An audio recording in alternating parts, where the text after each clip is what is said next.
Good afternoon. I'm delighted to welcome you to today's lecture. I'm Michael Burdash. I'm the chair of the Japan Committee at the Center for East Asian Studies, the host of today's lecture. This lecture series is an initiative that advances the University of Chicago's Center for East Asian Studies mission in fostering dialogue and interdisciplinary collaboration. Every year we have an annual public lecture series bringing in eminent scholars who concentrate on East Asia in a variety of disciplines. Today's lecture, as most of the lectures in our series are, is co-sponsored with the University of Chicago Library, and we'd like to thank them for that. And next week we're having our last CEAS Lecture Series event of the year. Professor Laura Moretti from Cambridge University will be speaking on When Reading Morphs into Play, Early Modern Japan and Ludic Literature. This is going to be a Zoom event, so it's next Thursday, April 27th at 5 o'clock p.m. Chicago time. Please register and join us for that.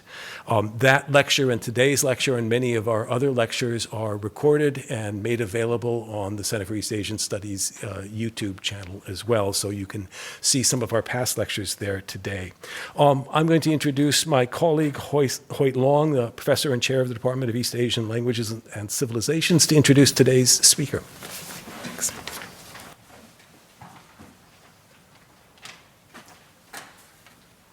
All right.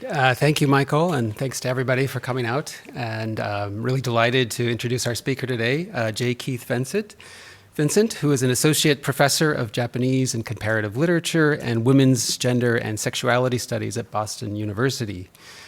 He's been teaching at BU since 2007, and prior to that taught at New York University for several years after receiving his PhD from Columbia University.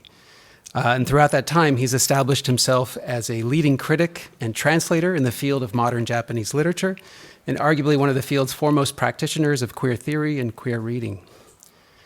I've had the pleasure of knowing Keith only sort of in the last several years, in part because of the very generous interest he has shown in my own experiments in computational reading and analysis.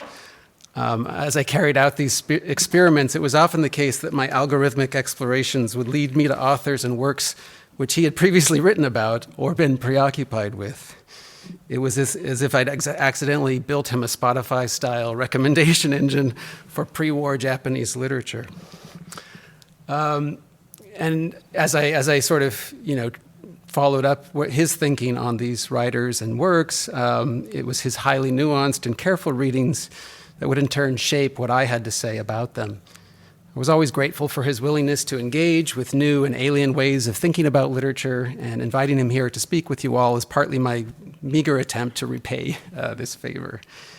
In addition to his talents as a close reader and magnanimous thinker, Keith has a real knack for comparative analysis, for weaving together interpretation with theoretical explication, and for attending to subtleties of linguistic difference. I suspect you'll see some of these skills on display in his talk today, which looks to bring together the formal aesthetics of Shiki and Proust under the twin umbrellas of late style and writerly desire. Keith has previously trained these skills on a wide variety of topics and intellectual activities. His first academic monograph, To Timing Modernity, Homosocial Narrative in Modern Japanese Fiction, was groundbreaking for the way it read modern depictions of male-male sexuality as indexing different narrative strategies for temporally positioning homosexuality in relation to heterosexuality in late 19th and early 20th century Japan. This book, as well as subsequent articles, have served as a kind of roadmap for bringing queer theory and practices of reading into conversation with Japanese literature. He's since gone on to develop research projects around two of Meiji Japan's most celebrated literary figures, the novelist Natsume Soseki and poet Masaoka Shiki. Keith is moreover an accomplished translator of modern fiction, including works by writers Tanizaki Junichiro and Okamoto Kaneko, and most recently, as I learned, an abridged translation as well as audiobook of Sei Shonagon's 1,000-year-old classic, The Pillow Book. I'm looking forward to hearing more about that. I could go on, of course, but let me channel Sei Shonagon here, who would surely declare overlong introductions to be a most annoying and distasteful thing. And I'll pass the mic over to Keith. Please join me in welcoming Keith to Chicago.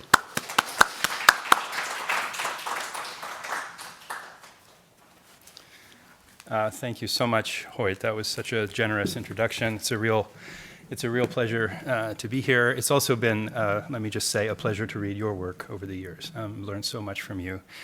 So thank you for this invitation. Thank you, Michael, and thank you, Connie, for taking such good care of me so far.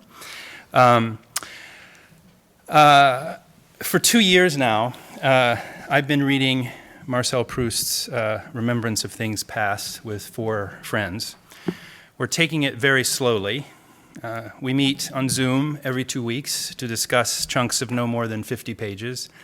If any of us can't make it on a given day, we tend to push it off for the next time.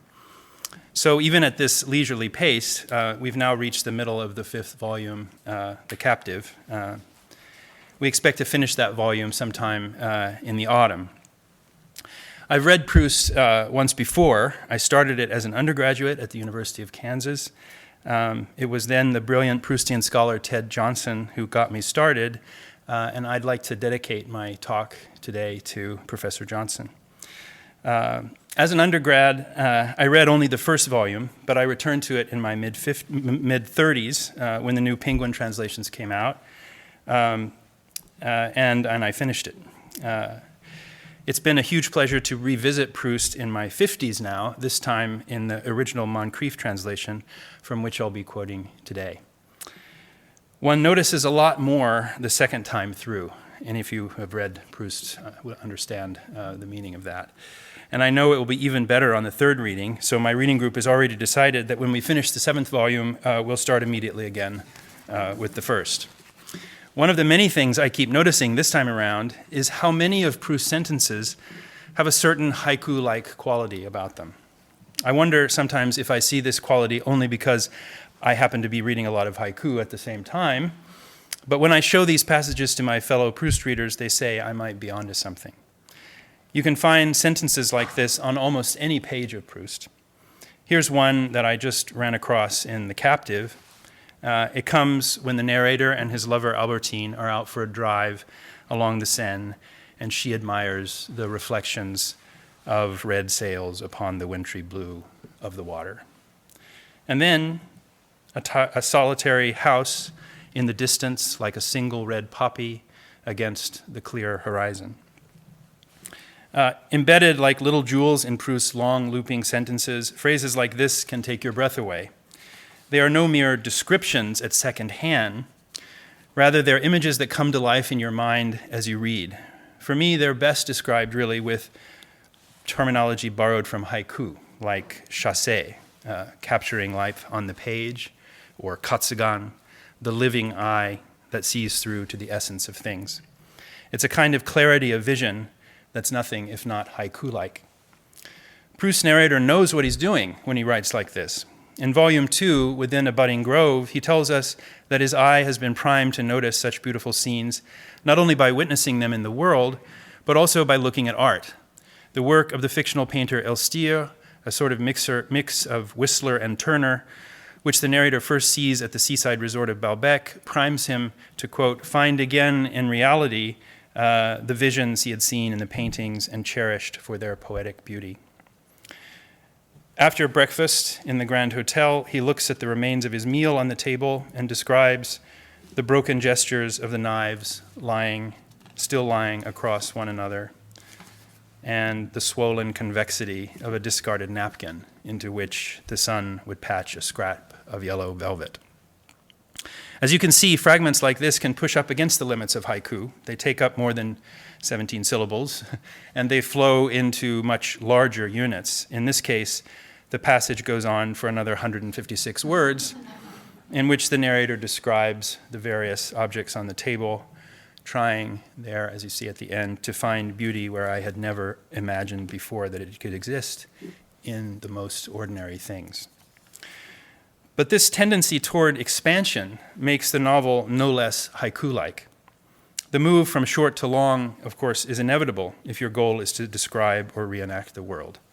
This is why haiku poets write thousands and thousands of haiku. And even in other prosier moments that don't break down into what you might call found haiku, like these, there is something undeniably haiku-like in Proust's writing. This moment, for example, when Marcel and Albertine come home from their drive on a foreshortened day in February, they think they have plenty of hours of daylight left.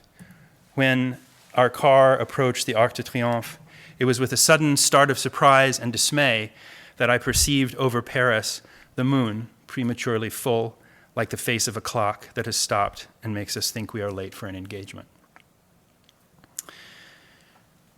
Something about the way the moon suddenly pops up into the sky, so quickly has time passed and the day ended, reminded me of a line in a favorite poem of mine by Masaoka Shiki. He wrote it in August of 1895 when he was also rereading The Tale of Genji, having ended up in a tuberculosis sanatorium on the coastal town of Suma, the same place where Prince Genji himself is exiled in chapter 12 of The Tale of Genji. It goes like this. I look up from my reading and the moon comes out, the Suma chapter. Yomisashite tsuki ga deru nari, Suma no maki. The poet is so immersed in reading that he has not noticed how late it's become. The suddenness of the moonrise brings him back to reality. Or does it? The poem also nods to the famous scene of Genji himself gazing out at the moon that takes place in the same Suma chapter that Shiki has been reading. Beyond that, it also nods to the legend that Murasaki Shikibu wrote the Tale of Genji, beginning with the Suma chapter, after seeing the moon rise above Lake Biwa. It's thus a poem that makes us think about reading and time, about the power of words to transport us to imaginary worlds, and the connection between an author's life and the fictional world she creates. All of these are obviously eminently Proustian themes. Here those themes are represented in a painting by Tosa Mitsunari that I know thanks to my colleague and friend Melissa McCormick. There you can see the moon in the middle and Genji in Suma above Murasaki's head, and in her imagination, as she writes, Genji at Suma on the right and Akashi at the left. The more I've thought about it, the more I realize that it isn't just haiku in general, but the work of Masaoka Shiki in particular that I keep glimpsing in Proust. I've been reading both of these authors since my 20s, and I love both of them with an equal passion. They're both the kinds of writers you can spend your whole life reading, skipping here and there, back and forth across the sea of words that constitute their life's work. But for some reason, I hadn't ever really thought of Shiki and Proust together until recently. Prompted by these haiku-like moments in Proust, I'm starting to realize how illuminating it can be to read them alongside each other. By reading alongside, I suppose I mean explicit comparison, as in comparative literature, what we do in comparative literature. But I'm also thinking of what haiku poets call juxtaposition, or toriawase, putting two ostensibly dissimilar objects next to each other and letting the reader figure out how they might be related to each other. In a good haiku, the technique of juxtaposition, or toriawase, can bring out the essence of each of the elements being juxtaposed while leaving their differences respected and intact. Think of bush clover and moon, persimmon and a temple bell, frogs and old ponds, things like that. So that's what I'd like to do today with Shiki and Proust. And I'll just leave this nice image that Connie made for us on the screen while I do that. Of course, Shiki and Proust are far from two peas in a pod. The greatest difference between them has to do with word count. While Shiki is famous for his work in the world's shortest poetic form, Proust is all about length. His sentences are long, with the longest clocking in at almost 1,000 words. The whole of the Remembrance of Things Past has 1.25 million words and something like 3,000 pages. If Shiki's work is minimalist, Proust's is maximalist. But precisely because they are located on the opposite ends of this scale, they are both writers who make us think about the meaning of scale itself, about what you can do with long and with short, about the affordances, as it were, of length and of brevity. I'll say more about this later, but for now I'll just note that for both Shiki and Proust, this question was tied most profoundly to the question of the length of a life lived in the knowledge that it would be cut off prematurely by illness. Shiki was just 4 years older than Proust, and both were born at the beginning of a new era in their respective countries. Shiki was born in 1867, meaning that his age conveniently tracks the years of the Meiji period, if you study Shiki, or Soseki. This is very convenient, as Michael knows. Proust was born 3 years later in 1871, making him what Harry Levin called an exact contemporary of the Third Republic. And yet, despite being world historical contemporaries, Shiki and Proust are unlikely ever to have heard of each other. Certainly, Shiki could never have known Proust, who had published only one book, and by the time Shiki died in 1902, and it's unlikely that Shiki would have known about it, there's no mention of Shiki in the index to Proust's massive correspondence, compiled incidentally by a team of Japanese Proustians in Kyoto. His interest in Japan had to do almost exclusively with the visual and decorative arts, and he doesn't seem to have read much Japanese literature. And yet, Proust's interest in Japan was intense and formative. To realize the central role of Japan in Proust's imagination, one need read no further in his novel than the famous scene at the beginning of Cambrai when the narrator dunks his Madeleine cookie in a cup of tea and sets off the episode of involuntary memory that will send us careening into the narrator's past and the vast world of the novel. In that scene, the narrator describes the way the memories come back to him via a Japanese game. It's this Japanese image that will figure the sudden access of involuntary memory, the chance finding of lost time that will recur again and again to fuel the writing of the novel. Just as the Japanese amused themselves, he writes, by filling a porcelain bowl with water and steeping in it little crumbs of paper, which until then are without character or form, but the moment they become wet, stretch themselves and bend, take on color and distinctive shape, become flowers or houses or people, permanent and recognizable. So in that moment, all the flowers in our garden and in Monsieur Swann's park, and the water lilies on the Vivonne, and the good folk of the village and their little dwellings and the parish church and the whole of Cambrai and its surroundings, taking their proper shapes and growing solid, spring into being, town and gardens alike, from my cup of tea. I recently reread this passage in light of this juxtaposition between Proust and Shiki, or Proust and Japanese literature, and I realized that I've often described something very similar when talking to my students about the tale of Genji. I often tell them that you can think of Murasaki Shikibu's method as adding water to little scraps of poetry until they expand into a fully elaborated three-dimensional narrative. You give them a little bit of the Issei, a little poem from the Kokinshu, and you show how a whole chapter springs out of that poem. As many critics have pointed out, ever since Arthur Waley's translation appeared, Proust's novel is a lot like the Genji, and his method is similar to Lady Murasaki's. He also wrote in poetic fragments that he later strung together and expanded along chains of association and memory. One thread connecting Shiki to Proust, then, is the one that runs through Shiki's great love for Murasaki Shikibu.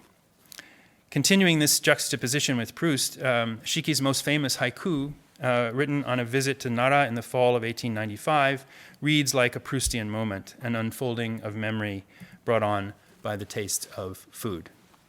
I bite into a persimmon, and the temple bell tolls at Horyuji. Kakikueba kane ga naru nari, Horyuji. When I wrote this poem out for this talk, next to the previous one about the Summa chapter, I also noticed for the first time that the two poems have the same structure.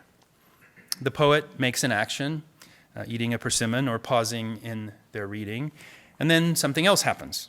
In both cases, some connection between these events is implied, but the nature of that connection is left unclear.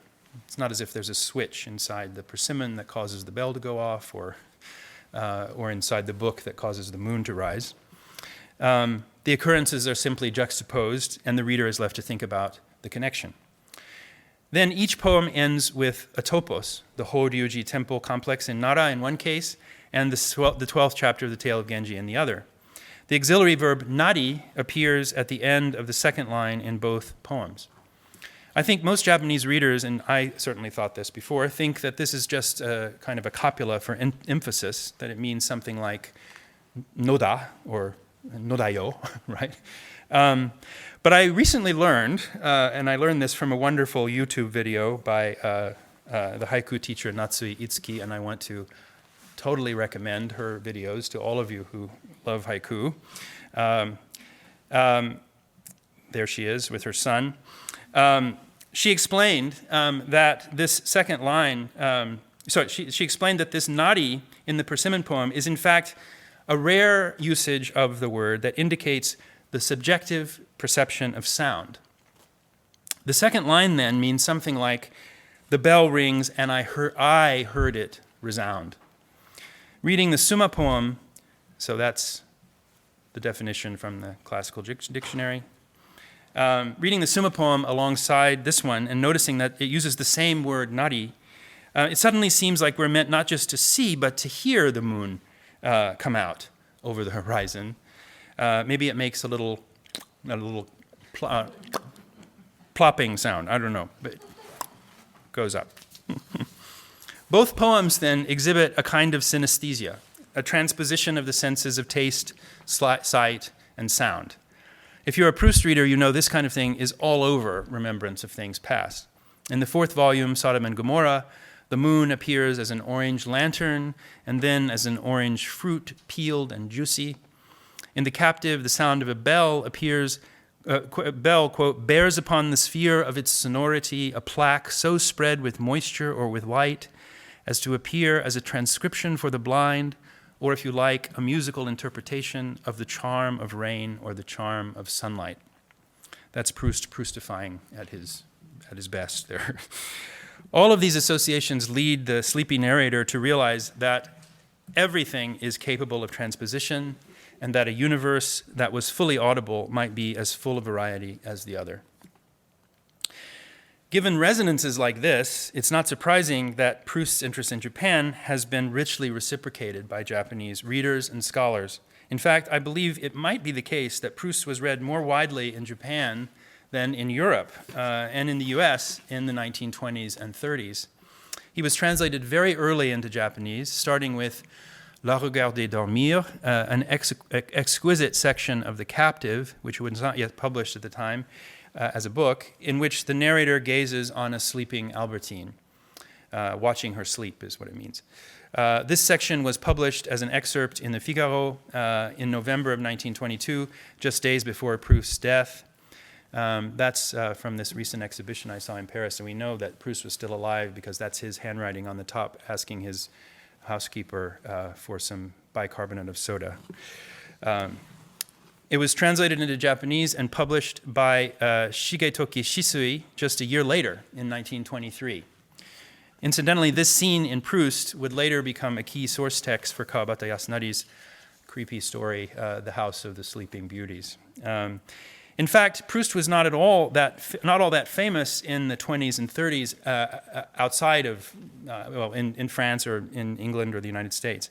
Proust scholar Antoine Compagnon has noted that he was thought of mostly as a society figure in those years, as a snob, and that his reputation was in a sense held prisoner by the constant stream of gossipy memoirs by his high society friends that kept coming out in the 20s and 30s and making him look worse and worse.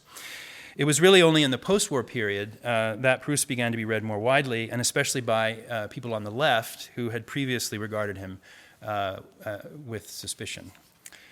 In Japan, however, he was read very widely from early on, as far as I can tell, both in French and in an ever-increasing stream of translations into Japanese. The novelist Hori Tatsuo was one of Proust's most devoted readers, as you may know. He published a correspondence with the critic Jinzai Hiroshi in the early 1930s, in which he writes in real time, 1932 exactly, about his impressions of reading Proust, translating bits of the text here and there, and absorbing Proust's style, while also drawing on all of the resources of the Japanese language to translate it, including, by the way, haiku seasonal words. Reading this text recently, I was struck that among the passages that Hori chooses to translate were those very sentences about the knives and the napkins that I had picked out as having a haiku-like quality. It was one of those uncanny moments. I wondered if this is what attracted Hori as well to those sentences.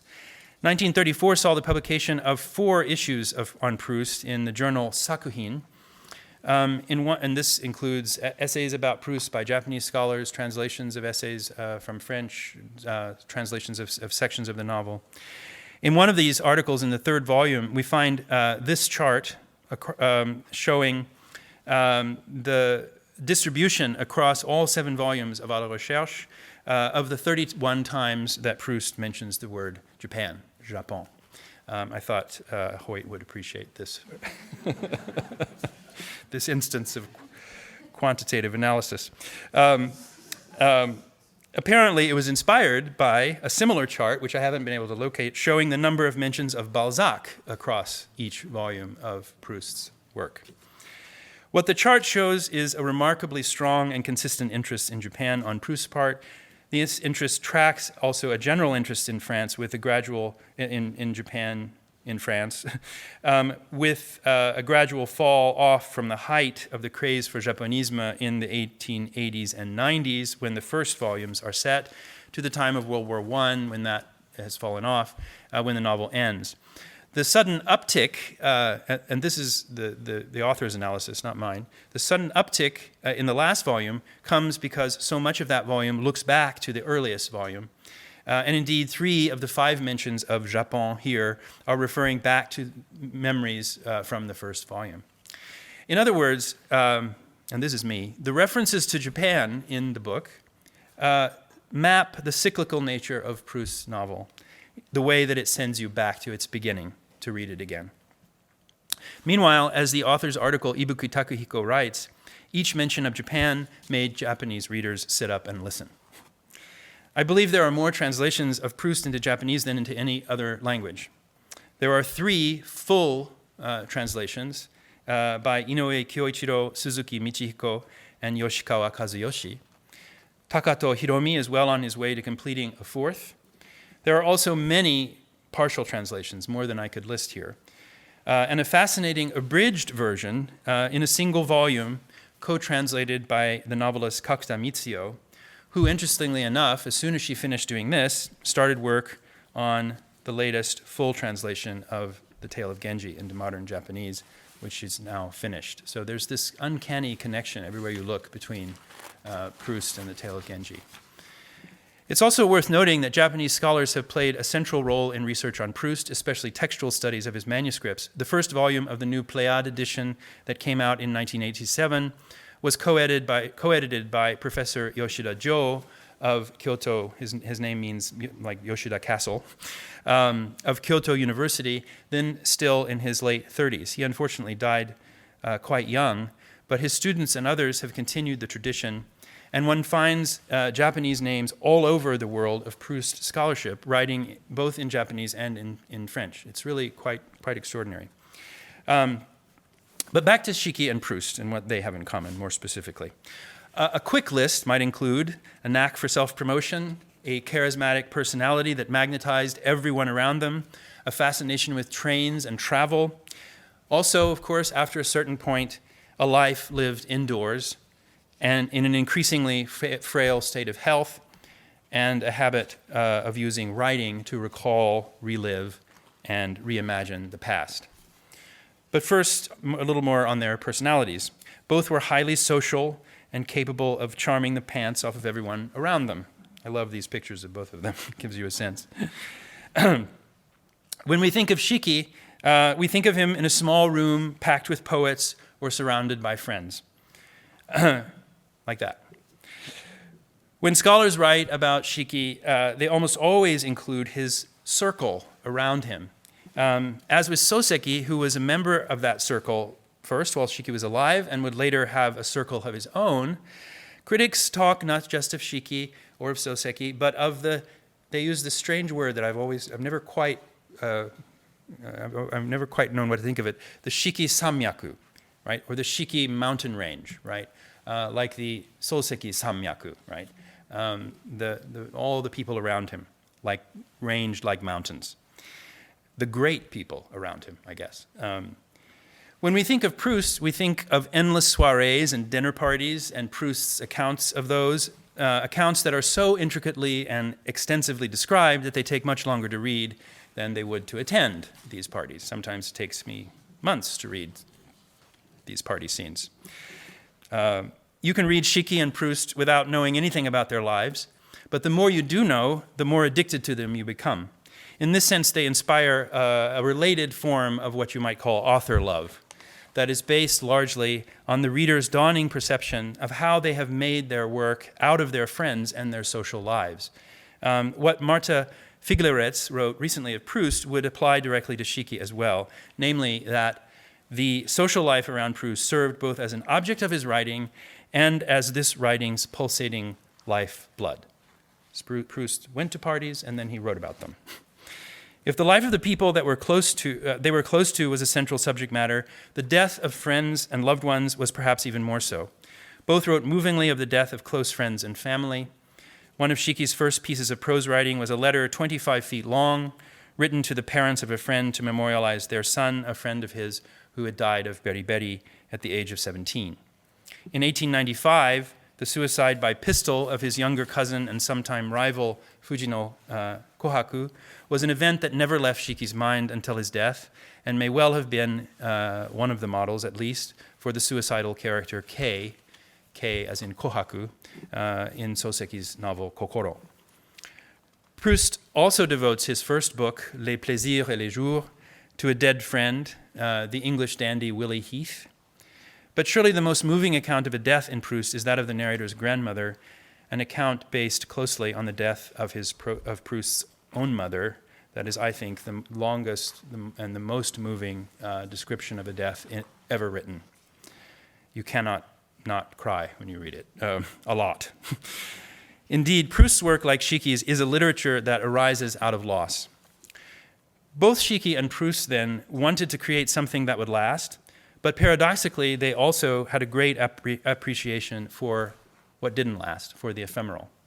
In the case of Proust, Hannah Fried-Thal writes, his novel supposedly demonstrates the power of art to overcome the passing of time, but it also valorizes the contingent and the episodic, the forgettable and forgotten, and it is the newspaper that is precisely the medium in which these temporal modes coexist. So both Shiki and Proust wrote for the newspaper, and they had a passion for seeing their words in print. Shiki thought of himself primarily as a newspaper man. This is another way in which he anticipates Soseki in interesting ways. But he worked at the newspaper Nihon beginning in 1892 until his death in 1902. 1892 was just 2 years after the introduction of the Marinoni rotary press made it possible to print many thousands of newspapers every day. So his career as a journalist really surged right along with the expansion of the press and mass media in Japan. Kuga Katsunan, the founder and editor of Nihon, was like a surrogate father to Shiki, and Shiki identified very strongly with the paper, thinking of himself as a newspaper man and wanting that to be on his epitaph, on his gravestone when he died. If he hadn't been so rich, Proust probably would have worked for a newspaper as well.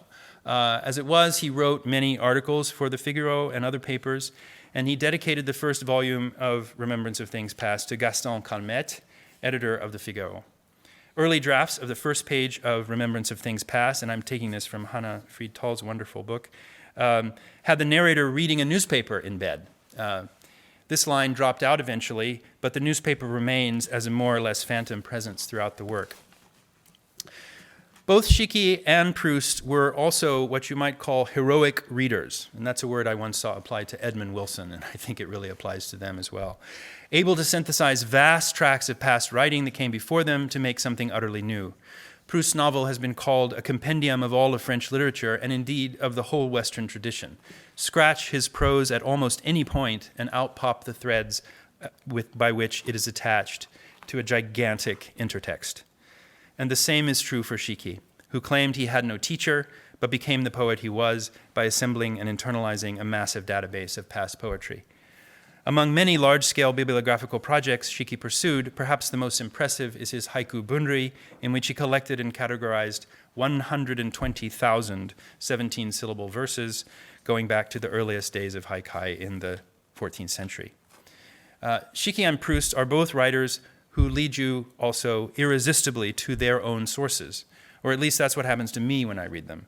Right now, I'm reading Virgil and Hesiod because of Proust, and thanks to Shiki, I have been led back to and fallen in love with the Kagero Diary, the Manyoshu, and the Tale of Genji, and of course, Matsuo Basho. But Shiki and Proust don't simply glory in what came before. They are also highly critical, strong poets, in Harold Bloom's phrase. Each launched his writerly career with a series of polemical attacks on other earlier writers. As the chief reformer and modernizer, first of haiku and then of the whole waka tradition, Shiki famously made his name with strident criticism of Matsuo Basho and those who worshipped him. In his random chats on Basho, here in Lorenzo Marinucci's Italian translation, the title of which I love, Basho in Fragments, it really means just random chats on Basho, but it's Shiki the iconoclast, I think is the idea. Criticism of Matsuo Basho and those who worshipped him in this book. You can see he says half his poems are doggerel. Brilliant poems are as few and far between as stars remaining in the sky at dawn. And later, Tsurayuki was a bad poet and Kokinshu is an insipid collection. Proust, for his part, was very much enthralled to the great critic John Ruskin, whose books he is said to have memorized, and I believe it. I think he actually did. And 2 volumes of which he lovingly translated with the help of his mother and his friend Marie Nordlinger. But it was only ultimately by rejecting what he came to call Ruskin's idolatry, his uncritical adoration of art, that Proust was able to establish his own writerly voice. And when he did begin to write his great novel, it began as a polemical essay written for the newspaper attacking the influential critic Sainte-Beuve. Contre Sainte-Beuve was the original title. Sainte-Beuve, of course, believed that one must know an author's life in order to understand his work. And Proust argued that when you write with a different self. All of these parallels, when juxtaposed in this way, are clarifying enough. They put the achievements of these writers perhaps into relief, and they remind us of some of what it took to become a great modern or perhaps modernist writer in the late 19th and early 20th centuries. But for that reason, there are also things that could be said of many great writers of their age. Published in the newspaper, read a lot of earlier stuff, all that stuff. In the rest of this talk, I want to focus on a few more remarkable commonalities. More specifically, I want to look at how these 2 writers can help us to think about the connection between the 2 genres for which they are best known, haiku and the novel. I want to suggest that you can understand a lot about Shiki if you read him next to Proust. And you can understand something about how Proust's great novel works if you think of it as a gigantic haiku. In other words, the connection between Proust and haiku is not exhausted by the frequent appearances of haiku-like sentences in his work, nor is it enough simply to explain it via evidence of Proust's popularity in Japan. There are more integral ways in which Remembrance of Things Past can be thought of as a haiku novel. First, it is a novel built not out of plot, but out of a series of evocative scenes and images. The transition from one of these scenes to the next is accomplished less by a continuous narrative thread than by arbitrary associations of words, or sometimes simply a cut, a break in the page. This is why, as Georges Poulet has shown, time does not flow in Proust. It is not a Bergsonian novel, even though Bergson was Proust's cousin, and people often, or by marriage or something, and people often talk about that connection. It is spatialized into a series of isolated moments, often with very little or nothing at all to link them together. As one reads the novel, sparks fly across the gaps between these fragments. One of the reasons why it's so fun to reread Proust is because in rereading, you gradually become aware of these gaps and you start to ask yourself why these 2 passages are next to each other or why they're far apart. With these questions in the reader's mind, new meanings start to emerge beyond the scale of the sentence and on the larger scale of the work or the volume. A recent exhibit in Paris of Proust's manuscripts made it wonderfully clear that Proust also wrote his novel in fragments. He would begin a section, often in a notebook or on loose pages, and then come back and expand it, often inserting whole pages or series of pages glued together and pasted accordion-like into his notebooks. As Anthony Pugh has said, Proust composed in a roughly spiral rather than a linear way. Perhaps it's just me, but these editions, which I saw in Paris, it was an incredible exhibition, which Proust scholars call paparole, and that's a word that comes from the novel itself, are reminiscent of writing on a Japanese scroll, right? They're almost scroll-like. Like Maki in The Tale of Genji, they are eddies of circularity that hold up the forward flow of the novel. As one reads Proust and the fragments come together across more or less arbitrary cuts, the pleasure arises in the mind as the cumulative effect of hundreds of such cuts over thousands of pages. This is one sense in which you can say that the Remembrance of Things Past reads like a gigantic haiku. Another aspect that makes Proust haiku-like has to do with the playing with scale that I mentioned earlier. Writing on haiku, the critic Takayanagi Katsuhiro has noted that all writers confront the fundamental inadequacy of language to give full and adequate expression to the world. He then outlines two common responses to this dilemma. Some writers think maximally. They reach for more and more words and end up writing very long novels. Others pare back, reducing their language down to a minimum in order to extract the most out of the fewest words to make each word count. Such writers, he says, are drawn to haiku. Writing in 1999, the great Proustian scholar Roger Shattuck said essentially the same thing. Here is Shattuck. One might claim that all literature tends to the miniaturized condition of haiku, and one might claim that all literature tends to the condition of the roman fleuve, the overflowing epic of everything. Interestingly, Shattuck also mentions here the Tale of Genji as an example of the latter, but then he concludes that it is primarily in respect to Proust, in Search of Lost Time, that we work out our problems and our impulses concerning order of magnitude. Something about Proust makes us think about scale. Everywhere in Proust's very long novel, the reader is led to think about and experience dramatic shifts in scale. We find exaggerated perspectives, foreshortened and extended views, sudden leaps from the microscopic to the gigantic, the infinitesimal to the infinite. These sudden, dizzying moves can take the reader's breath away. They can also be hilarious.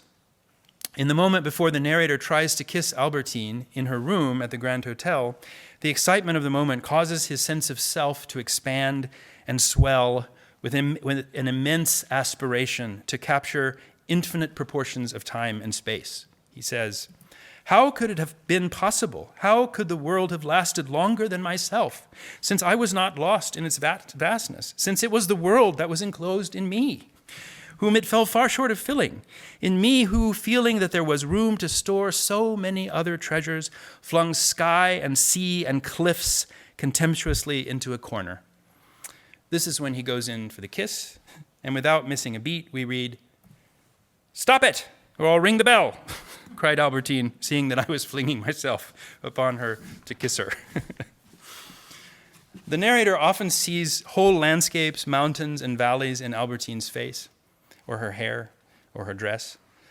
Later, seized by an implacable jealousy, he imagines that a woman whose presence looms enormous in his mind might, if only he could stop seeing her, be reduced, quote, to the 100,000,000th part of herself, and in our eyes shrink to a Lilliputian whom no microscope can ever again discern.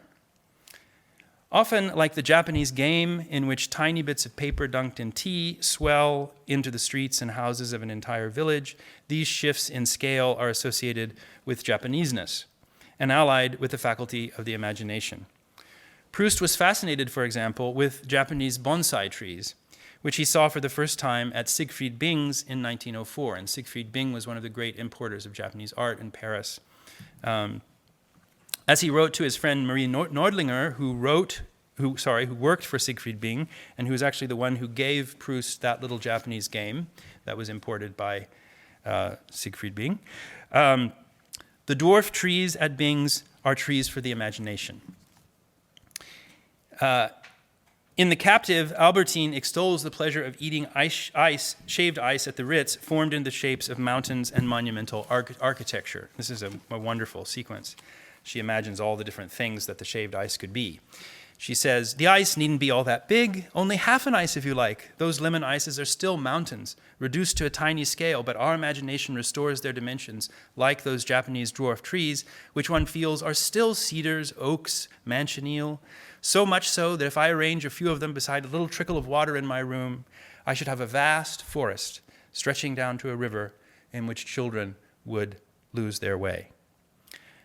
Albertine's delight in this shift in scale is echoed throughout the novel by other types of dramatic contrast. Sudden falls from the sublime to the ridiculous, from high-flying treatises on art to scenes of the most embarrassingly tawdry behavior. Similarly, Proust's way of using recurrent images over spans of hundreds of pages gives the sense of sudden travel at light speed through a text that otherwise takes months, if not years, to read. In all of these ways and more, Proust plays with scale as if it were a musical instrument. One sees something similar, of course, in haiku. The tradition has countless poems like this one by Issa, one of Shiki's favorite, here in Hiroaki Sato's one-line translation. Cooling off at night, I count Echigo mountains on my toes. And here again is Proust, this time in The Fugitive, on the same effect. The blade of grass quivering a few inches in front of our eyes may conceal from us the vertiginous summit of a mountain if the latter is several miles away. In 1891, at the age of 24, before he had committed himself completely to the study of haiku and before he developed his techniques for describing landscapes, Shiki wrote this haiku: oceans and mountains, too much for 17 syllables. Umi to yama 17 ni wa amari keri. The poem is one of a very small number of Shiki's haiku that has no season. The poet is adrift in time and space, time as well as space. But the problem it points to is one that he would go on to solve. He would learn how to make the most of those 17 syllables to describe even the vastest landscape. He would learn that, as Paul Couchou, this is the man who first introduced haiku to France and who knew Proust slightly, once wrote about haiku, that the text's brevity is more on the scale of the immense than the miniature. Beginning in the spring of 1896 until his death in October of 1902, Shiki barely left his room. As the tuberculosis attacked his spine, it became difficult for him to walk, then to sit, and finally even to lift his head. In the process, his world grew smaller. There was no question of travel, and even a walk in the garden became more and more difficult. Proust, for his part, suffered from debilitating and terrifying asthmatic attacks that made him unable to go anywhere near the flowers he so adored, or to see anyone who had come into contact with pollen. From 1910 on, he lived in a room famously lined with cork, with the windows closed and the curtains shut to keep out the dust and noise. He kept vampire's hours, as they say, venturing out, if at all, only late at night when the traffic and dust had subsided. And yet, for both writers, this constriction of space brought with it a paradoxical expansion of mind. As Shiki put it in the opening line of his final newspaper diary in 1902, a 6-foot sickbed, this is my world, and yet it is far too vast for me. 病床六尺、これが我が世界である。しかも、この六尺の病状が世には広すぎるのである。After this passage, the narration in his diary zooms out as into outer space and touches down in a tiny fishing village where Shiki goes on to detail the daily life and economy of a tiny marine agricultural school on Kashiwajima, a beautiful island not too far from where Shiki grew up on the far southern coast of Shikoku. His flight there is powered by what he has read in the newspapers. He subscribed to 6 of them, and he read them every morning as a way of traveling in his mind. In Proust's novel, especially in the later volumes when the narrator holds Albertine captive in his Paris apartment, he makes himself into a captive with her. He stays inside, but he's constantly listening to and imagining what is happening on the streets outside, his senses heightened to an excruciating pitch by his jealous imagination. He immerses himself and the reader in the cries of the street vendors as if they were music. He also has a kind of preternatural sense for the weather outside. The volume opens with this sentence: At daybreak, my face still turned towards the wall, and before I had seen above the big window curtains what shade of color the first streaks of light assumed, I could already tell what the weather was like. Also, shut up in his home, Shiki wrote countless poems and essays about the weather outside. His 1899 prose poem, While Waiting for Lunch, Meshi Matsuma, has him hearing the sounds of children playing outside, quail making a, quote, rustling racket in their cages, and the banging sounds of plates and cups in the kitchen. Then he says, running out of things to look at, I look up at the sky, where a sheet of white and black clouds zooms towards the northeast. Gradually, the white ones start to outnumber the black. A spot of blue opens up, and I feel happy. Many of Shiki's best poems are about this same feeling of being trapped inside, but still accessing the outer world through a kind of prehensile imagination. I think my favorite example of this way that he had of sending probes into the world outside might be this poem from the winter of 1896. It's a very famous one. That was the first year of Shiki's confinement. How many times did I ask, how deep is the snow? Iku tabi mo yuki no fukasa o tazune keri. Of course, nothing is more important in haiku than talking about the weather. In life, too. We were talking about the weather earlier, actually. It's by adding a seasonal word to a poem that poets are able to expand the tiny scope of their 17 syllables. This expansion happens primarily in two ways, in Japanese haiku in particular. First, each seasonal word carries with it a long history of citations to other poems. Using a saijiki or a seasonal word dictionary, a poet can easily access dozens of earlier poems in which that word appears. By nodding to, inverting, parodying, or otherwise alluding to these older poems, they add depth, these poets add depth to their own poems. Readers also make these associations on their own. One mention of the moon, and dozens, if not thousands, of earlier moon poems come crowding into the mind. If the seasonal word connects the poem in this way to a vast matrix of other poems, it also brings the great outdoors into the cramped confines of the haiku. Here's Shiki on this phenomenon in his 1895 treatise, An Outline of Haiku, Haikai Taiyo. A seasonal topic in a poem brings with it an association with the weather. For example, if the poem mentions a butterfly, the reader imagines not only a little insect fluttering about in a bit of scenery, but also the long-awaited arrival of spring warmth, the first buddings of trees and grasses, and ladies and gentlemen in their 3s and 5s sporting among the yellows and greens of grasses and grains. It is these associations that lend infinite fascination to the little universe of 17 syllables. This is why those who do not comprehend these seasonal associations cannot understand haiku and think of them as mere thin and shallow things.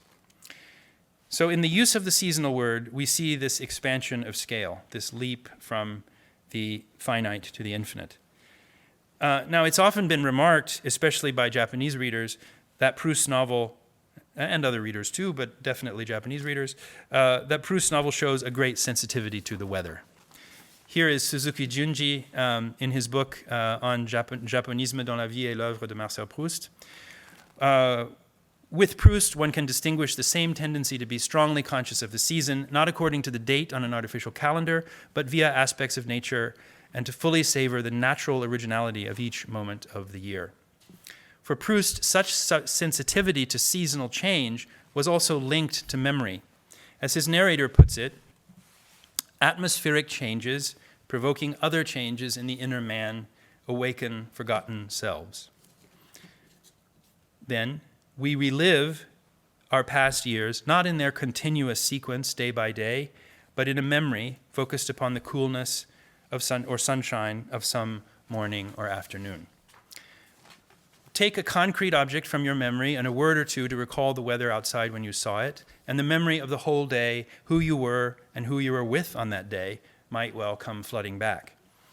In French, of course, the word for time, temps, is the same as the word for weather.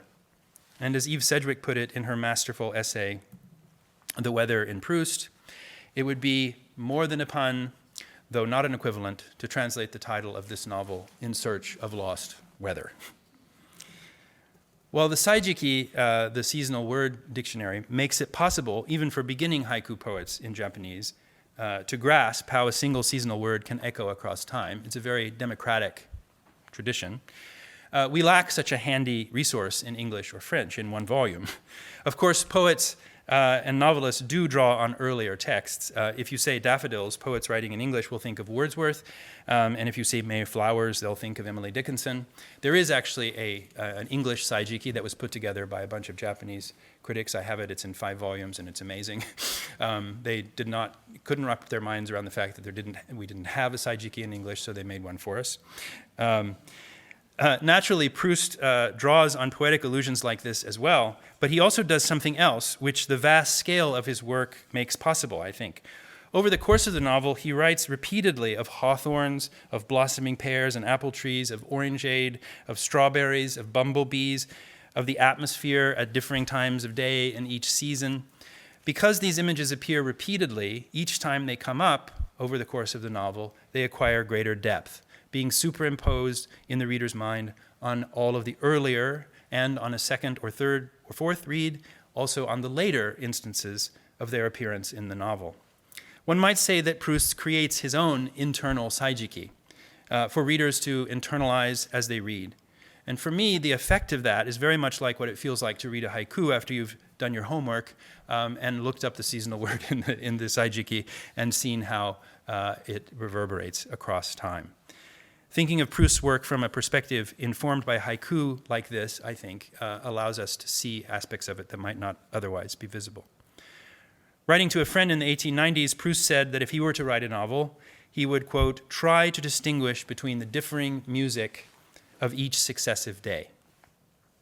When I first read that sentence, I thought immediately of a magnificent chart I found in a book that I have on Shiki's life, Shiki no Issho.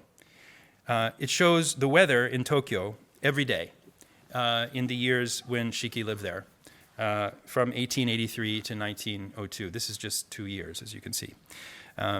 I suppose one purpose of this beautiful chart is for readers of Shiki's haiku to be able to get a sense of what the weather was like on the day that he composed a certain poem, and thereby better to appreciate that poem. Of course, a lot of Shiki's poems were composed on set topics, or a lot of them are fictional, so that doesn't always work. But that's one way you can use it, or at least you can see if it was fictional. Or perhaps the idea is simply to come closer to Shiki himself by imagining the differing music of each successive day of his whole life in Tokyo. We may be separated from him in time, but by imagining the weather, le temps, that he was experiencing, we can start to bridge that gap. This is the theme of another favorite Shiki poem of mine, written in that same fall of 1895, when he said goodbye to Soseki after having lived with the future novelist in Matsuyama, Shiki's hometown, for 50 days, and headed back to Tokyo. And it was on this trip, of course, that he stops on the way in Nara and writes the persimmon poem. That poem goes like this: I who go and you who stay, 2 autumns. Yuku ware ni todomaru nare ni aki futatsu. So imagine my surprise when I ran across a sentence very much like this in Proust. I'll close by simply juxtaposing that sentence with Shiki's poem. It comes in the last letter that the narrator receives from the captive Albertine after she has fled his apartment.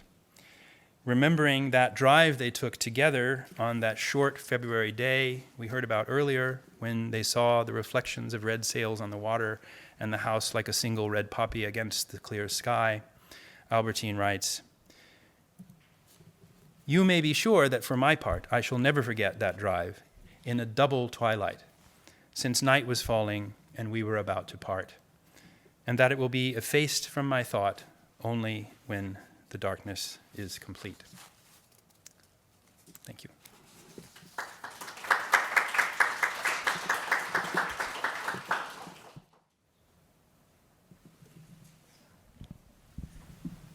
Keith, thanks so much for, can you hear me? Mm-hmm. Okay. Thanks so much for a talk that was so evocative at so many levels and really made me think about a lot of different things in both Shiki and Proust. And so I have a question, but it's not really super coherent, but I guess it would begin with questions of sound and maybe extend into music and timing.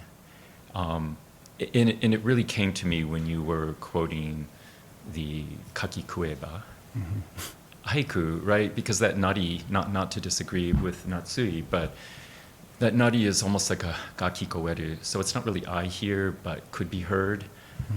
It's a space of resonance more than it's a space of actual perception of a sound.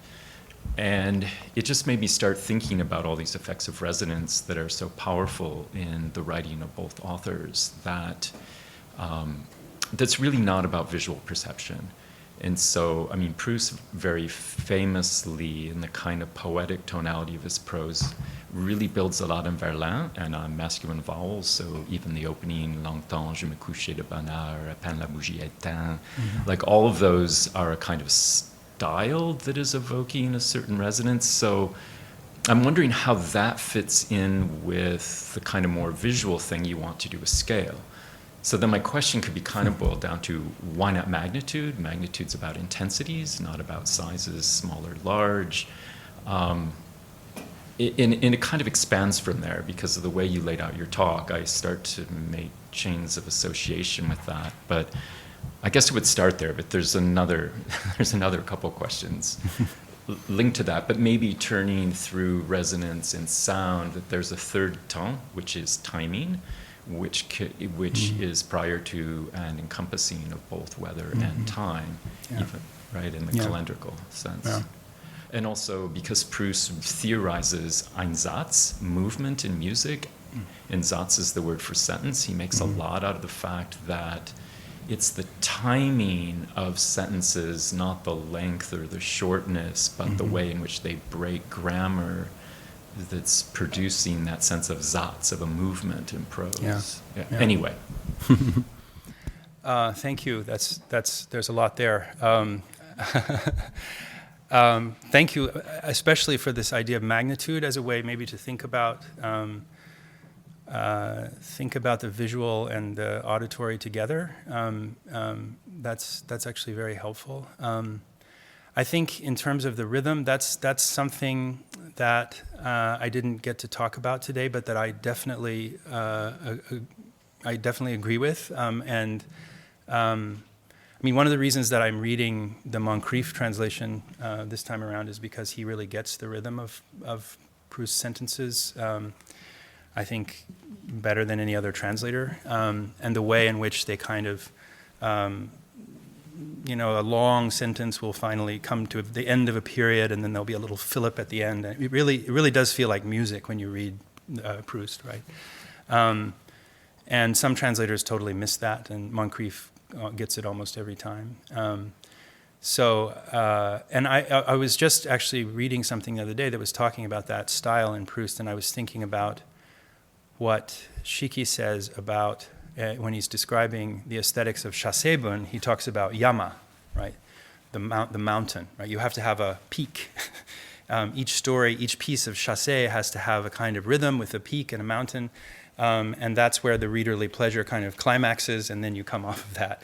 And I thought that's exactly, I mean, of course, I have a tendency right now to see everything in relation to, to see Proust everywhere, but it really sounded like the experience of reading a Proustian sentence that he was describing. And often, I think, even though they're short, his Chasebun can be incredibly rhythmical, and the one that I mentioned, Meshimatsu Aida or Meshimatsu Ma, while waiting for lunch, is a good example of that. I think it's also interesting in terms of the way, sort of infinite expansibility of Chasebun into a very, very long piece like I Am a Cat, or a very short piece like Meshimatsu Aida, which actually ends with something about a cat. I think they might actually be connected in some ways, but that, that as opposed to a novel, which has a kind of beginning and an end, and is about 250 pages long. Chasebun can be very short or very long, and I feel the same with Proust, that if he had lived longer, he would have written more, and we would have all been thrilled. You can read a little bit of Proust, or you can read. That's why it doesn't really matter how long you take to read it. You can read, a paragraph a day if you want. That's fine, or you can read much more, because it has this kind of pulsating rhythm, and it's not really a developmental or closural form of writing. So definitely temps as rhythm, that's really helpful. I think I might steal that, or I'll credit you for sure, but I like that idea. Thank you. Yeah.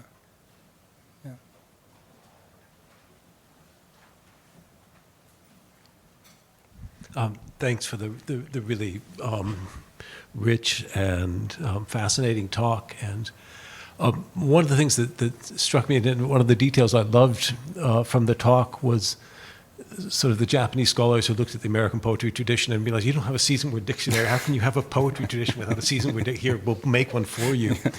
And so I wanted to kind of ask about this, the mode of, the haiku comes with this mode of reception and scholarship, and you have season word dictionaries, and you need to be able to connect the poems to the full tradition. So you have another set of dictionaries that allow you to do that.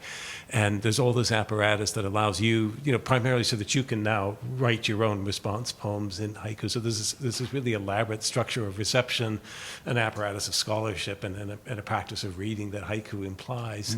And the novel sort of does that, and you sort of showed that Proust's novels respond in a certain way to that particular mode of reading, and that you can generate that kind of apparatus with Proust. But I wonder if you could talk a little bit about, so should we, the different practices of reading, the different practices of scholarship that the two authors attract. Is that another point of connection, or should we be thinking about a difference between what scholars and what readers do with novels versus what scholars and readers do with poems, and what they think you're supposed to do, and what sort of equipment you need to have on hand to read these two works? Is that another point of connection, or is that a point of difference? Yeah.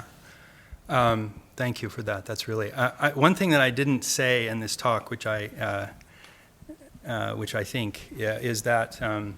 And I think you'll see why this is relevant. But if I've come to think that if you take Shiki, Shiki died in 1902, Soseki was the same age. Soseki starts writing in 1905 novels. If you take Shiki and Soseki and you put them together, you get Proust. It's really quite, it really works. And if you look at Soseki's novels that way, as something that emerges not out of his encounter with Jane Austen, of course it does that as well, or Shakespeare, but really out of his encounter out of his writing haiku with Shiki, and out of a poetic, lyrical impulse, then you read them very, very, very differently. And that being said, I do think that there are ways in which people love Soseki, and there are ways in which they love Shiki. Proust is maybe a sort of a hybrid between the two, but I find that one of the things about reading Proust is that you sort of realize as you read it that, I think one critic once said that he is really the sum of everything that he experiences, the narrator, and it's not about and as you read, you want to gather more and more of those things that he is. And in the process of doing that and coming to sort of get that full gestalt in your brain, you also are getting to know yourself. And you sort of live with him that way. And he becomes part of your mental apparatus, really. And I think that's Proust intended that. He wanted his readers to read themselves in his book. And I think that's very true of the way I read Proust, and also the way that I have fallen in love with Shiki, and the way that I see other people falling in love with Shiki. If you read Soseki, you can get into the novels, and you can be interested in the fictive, imaginative worlds that he produces. You can be interested in Meiji Japan and bourgeois life and gender relations and all those things. That's fascinating. That's what Soseki readers want, and that's what they get from reading Soseki. But people who love Shiki, they just want to know everything about Shiki.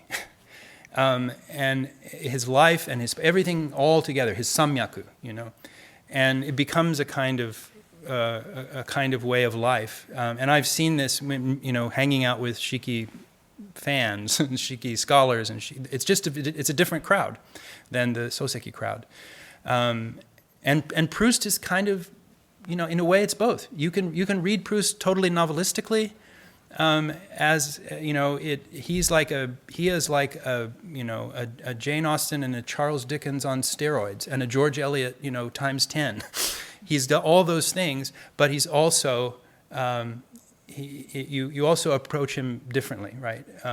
And you sort of ingest his sensibility. You move into his world, and the boundaries of that world are sort of porous. They're not just. It's not just the boundaries of the novel, but it's also his life. And you do see that people get addicted. I mean, I'm suffering from it right now. You get addicted to Proust in a different way. You want to know everything. You want to read all the biographies and all the criticism and everything. And it's not. It's less about the plot, right? I don't know if that kind of that gets to it, but.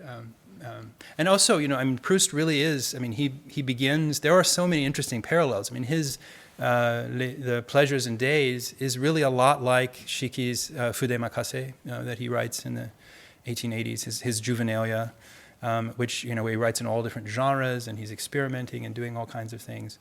Then he writes this novel Jean Santeuil that doesn't go anywhere. Then he translates Ruskin. He all these kind of what look like false starts, but are actually a very long, very intensive period of really figuring out how to write. And then suddenly he starts writing. Actually, the initial title for this talk was Desire to Write, which is from Roland Barthes' book, The Preparation of the Novel. But one of the things people say about Proust and Shiki is that, Proust and Soseki, is that they start about the age of 37 or 38. All of a sudden they start writing. As if they had done nothing before. Proust was just going to parties and Soseki was just writing a few haiku, and then all of a sudden it all pours out of him, right? But in fact, they've been preparing for that their whole lives, right? It is really actually, Hoyt, what you said about late style. I'm going to borrow that as well. That maybe look into Said's book. I think that's a good way to think about them. Anyway, that's.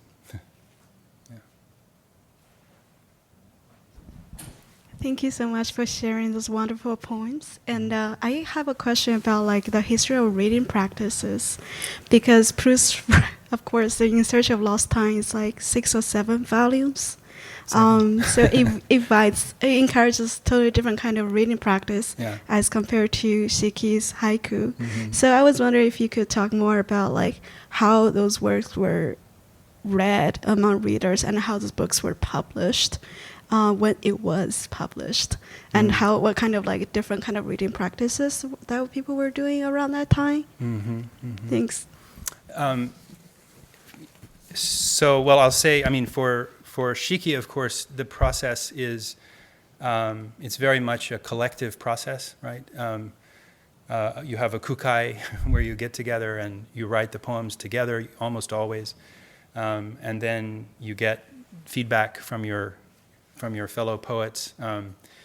So the poem becomes a kind of collectively authored object, and then you publish it in Shiki's case, probably in Hototogisu, or maybe in Nihon in the newspaper, and then you have various chances for it to be edited after that if you collect it into a kushu. So, I mean, one thing about haiku, as you probably know, is that it's very, it evolves over many stages of readership and reception, and also physical manifestation, right? For Proust, I mean, he publishes his first novel. He has to publish it himself. He has to pay for it himself, because famously no one believes that anybody will want to read so many pages about a guy waking up and trying to figure out where he is.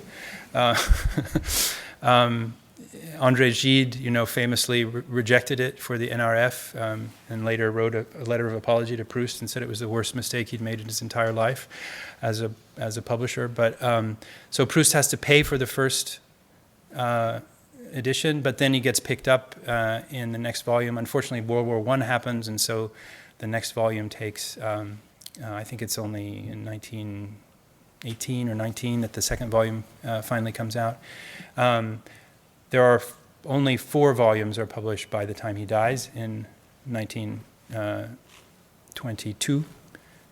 So Sodom and Gomorrah comes out right before he dies. It's a good thing because that's the gayest one, so maybe he was waiting until he was on his way out, I don't know. But that comes out, and then the next 3 volumes come out posthumously. They're edited by his older brother and several other people from his manuscripts. So he never actually finished it, although it's hard to tell, really. I mean, there are ways you can notice, but it's remarkable how consistent it is. One thing that's good to know is that he wrote the last volume and the first volume together. So that's another reason why that chart showing the references to Japan in both sort of surging at the end, it may be an artifact of that as well. So he basically has the 2 pillars. At one point he calls it like a cathedral. He builds the 2 pillars, and then he fills in between, and we think he probably would have just kept on going. He worked very hard to get people to read it. He was very committed to having readers, and he was a genius at publicity. He staged interviews of himself in his cork-lined room and told people exactly how they should read the book. He was not at all an aloof, even though you might think that from the image of him and his secluded life. He was very actively engaged in getting people to read the book, and they did. I mean, once he won a prize, I think the Prix Goncourt maybe for the 2nd volume. And then, it just got more and more beloved. But it is true, as I said, that it wasn't really read. It didn't really attain anything like the canonical status that it has now until the 1950s, really. And part of that actually has to do with people's understanding of Proust himself. I think that myth that he suddenly started writing out of nowhere, along with that goes the idea that before that he was just a snob who went to parties, that he was a dilettante socialite. And then one day he wakes up and he says, oh my God, I've wasted half my life, right? Temps perdu. I've got to get it back, and so I'm going to write this book in which I redeem myself, right? So that narrative makes him look very different. But what happens in the 1950s is that they discover his earlier manuscripts, and they see that in the 1890s he had written another 1,000-page novel. That comes out, published in 1953, I think, in France. And gradually we start to fill in the picture of his entire career, and we see what a serious writer he was from the beginning.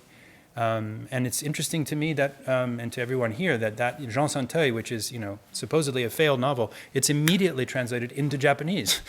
And in fact, Japanese scholars were involved in that process of unearthing these manuscripts. So I don't know if that helps, but I mean, it certainly. I mean, people loved it, but it took time, like it does with any individual. It takes a lot of time before you really sort of move into the world of Proust, and it took a long time for the world to get it. But I think now it's really. I mean, there's a huge boom going on right now. This was the 100th anniversary of his death last year. There were at least three big shows in Paris.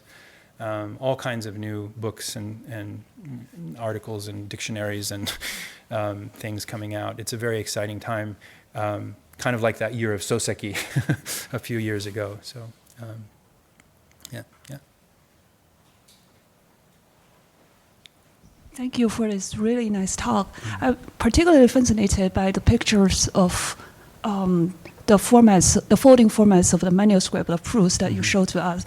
There are two picture photographs on the slides, and the two manuscripts were folded in different ways, and at least 2 or 3 ways that we can tell from here. Yeah. So that means whenever Proust's texts were transcribed into prints, there are some structural components, thoughts, concepts, imaginations that are turning into oblivion, that are never be able to be traceable by modern readers like us. But whereas for the haiku, because of the shortness of the 3-sentence format, there's never such problem. You can write it, you can remediate it into all kinds of mediums, forms, but you never encounter that problem. Yeah. That means when you compare Proust with with other haiku authors, you are treating the transcribed text, which were treated equally, but for themselves, these equal current formats makes the transcription not equally. I mean, this like, I wouldn't say detrimental, but these, we are treating them equally as text in the way we are encountering them, but this is maybe fundamentally something problematic. And especially for comparative studies like this analysis, we are missing a really important part that goes to how the text starts originally at the really beginning point. So I'm from art history department. I'm not a literary scholar. So I'm just wondering if anybody, including you, have ever written anything about this, and if there are any related scholarship that we can explore. Yeah. Well, I mean, Thank you. thank you for that question. That's a wonderful question. I mean, I'm an amateur Proustian, so I have not written anything yet about this. But I can tell you that the field, it's called genetic criticism, la critique génétique, around Proust is incredibly vibrant, and people studying his manuscripts. And in fact, as I mentioned, it's something that the Japanese scholars are particularly good at and interested in. It sounds like a kind of dry, it might sound like a dry and dusty thing, trying to go in the manuscripts and figuring out, which one he wrote first, but it's actually totally spellbinding, this work, because it's really about his creative process. And I don't know any other writer for whom it's more, that type of manuscript scholarship, maybe this is just my limited knowledge, but is as advanced or as sophisticated as it is for Proust. And it's getting even more so because these manuscripts are they're all digitized, and they're also published in incredible editions where, they're incredibly expensive, but you can get your library to buy them, that reproduce all of this, and every page is transcribed so you can see exactly what he was writing. So that work has been happening for many years. Actually, I found the other day, I mentioned my professor at the University of Kansas, I found an article that he wrote in 1968. That was one of the first descriptions of Proust's manuscripts in the Bibliothèque Nationale. And that was the year I was born, so it was very moving for me to find that. But it's a very vibrant, exciting field of study. And I think actually it may be, I don't know, I'm trying to come up with ideas about why it is that Japanese scholars are so interested in this, but I think that is something that is also, that kind of genetic criticism is also, for other writers, is quite advanced in Japan.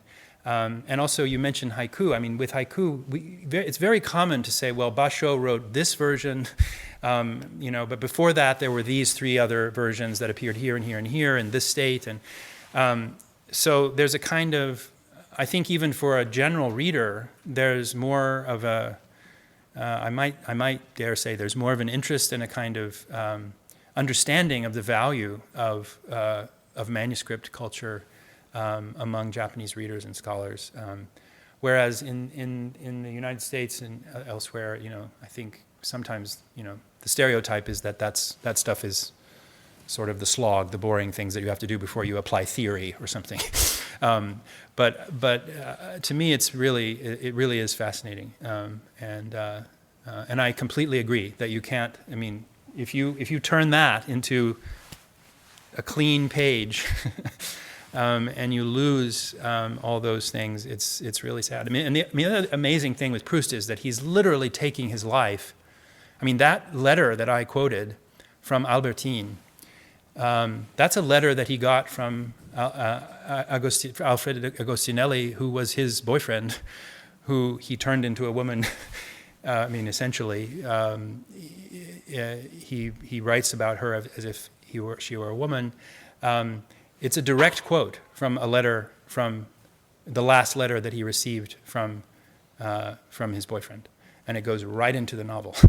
And now you can see all of this stuff has been digitized so amazingly that often you can go to the manuscript of the novel or the correspondence.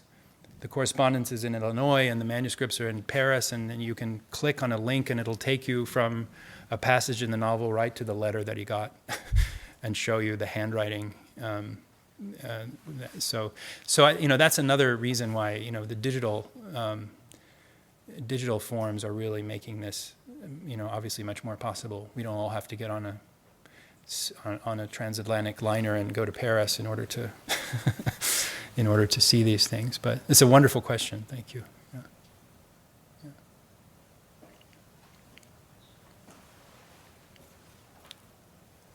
Yeah. Thanks, Keith. This was really wonderful. I have so many questions, but I think one of the things that caught my attention were the earlier references to the role of the newspaper in their imaginations of time, and this great anecdote about getting 6 newspapers a day. I'm just wondering what he's doing with those from day to day. Is it read all 6 and then throw them out and get the next 6? But it just got me thinking, sort of the Saijiki as one index to memory and to intertexts and to sort of the archive of poetic knowledge. How are they? It seems like it comes up more in Shiki than Proust, but how are they thinking about the newspaper? How are they using that as a guide to the world? And I think I understand how it can serve that. It has that episodic quality, and I guess what I'm harder time imagining is how he thinks about it as a way of amassing time, right? As a way of redeeming time, because that implies a kind of a collection, right, over time of newspapers that he can then, I suppose, I don't think of Shiki's poems as kind of reflecting his reading of the newspaper, and I'm sure you have some thoughts about that. But I just curious, what is he doing with all that newspaper reading, and how are there other ways we can think about that as a kind of a common, element in their sort of their media spaces? Well, there's a lot to say about that. I mean, he has his own. Hototogisu is Shiki means Hototogisu, by the way, and kuku. And so he has a journal that is for haiku specifically, and it is published alongside. It starts in Matsuyama and then it moves to Tokyo, and so he publishes there. And his group publishes there, but then he's also an editor at Nihon, which is an O Shimbun. For 1 year, he's the editor of Sho Nippon. This is 1894, I believe. And he basically, he just writes the whole thing himself. It's incredible. And he did this also when he was a kid.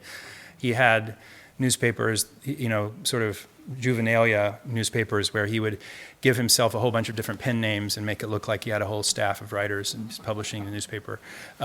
So he was really a great lover of newspapers and really saw. He was an early adopter of that technology, and famously, I think it was for him. It was one of the ways in which he stayed alive. That sense of connection to other people. There's a famous story that he records, I think it's in Bokuju Iteki, about the morning when he wakes up and the column that he wrote is not in the paper, and he's just devastated. And it's because the editor has said, you can't write anymore because you're too sick, and I don't want you to kill yourself. And he says, no, this is what's keeping me alive, and begs him to give him even he calls it a marginal, a marginal column, right, so that I can stay alive. So there is that sense. Now, what happens to all those papers? And I think this idea of the newspaper as ephemera is really. It's also it's a little strange, but nowadays you write something in the newspaper and it stays there forever. You can always find a newspaper article, but in those days it was gone. It was really out the door, and maybe people didn't see it. And this is something that was very, very upsetting to Proust. He put it, and this appears in the novel. He has there's an article that he has sent to the editor of the Figaro, and for volumes and volumes, it seems, he's waiting for that article to come out. Every morning, is it there? Is it there? Is it there? And then, finally, his mother brings in the paper one day, and there it is, and he's so excited, and he goes over to see the Duchesse de Guermantes, and they're like, oh, what article? No, we're going to a party. We didn't see the paper today.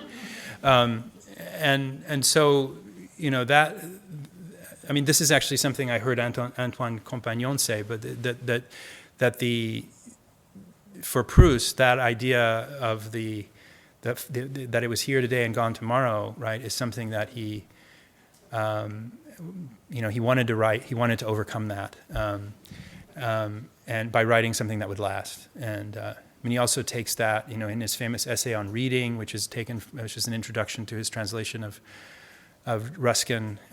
He takes passages from Ruskin about that question. He thematizes it in Cambrai. Swann basically quotes Ruskin, but Proust doesn't tell you that that's what he's doing, about the vanity of the newspaper and how wouldn't it be better if we were reading, when we read the newspaper, we were reading, great works, instead. So, but I think, what's key in all of that is really this, and I think, this Hannah Friedtal's book is really good on this, is just to think about it sort of like the question of scale, like to think about those as the two polarities, right? On the one hand, the scrap of paper that just blows off in the wind, and on the other hand, this cathedral novel, right? Which is what he, in his more bombastic mode.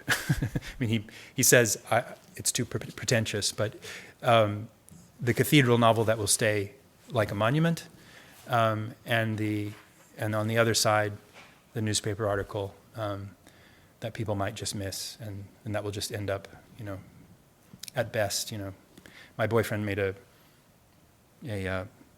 coffee table out of a stack of newspapers. We used to do things like that with with them, but that's about as monumental as it will get. But Thank you. I think we're at time. Let's please thank Keith for such a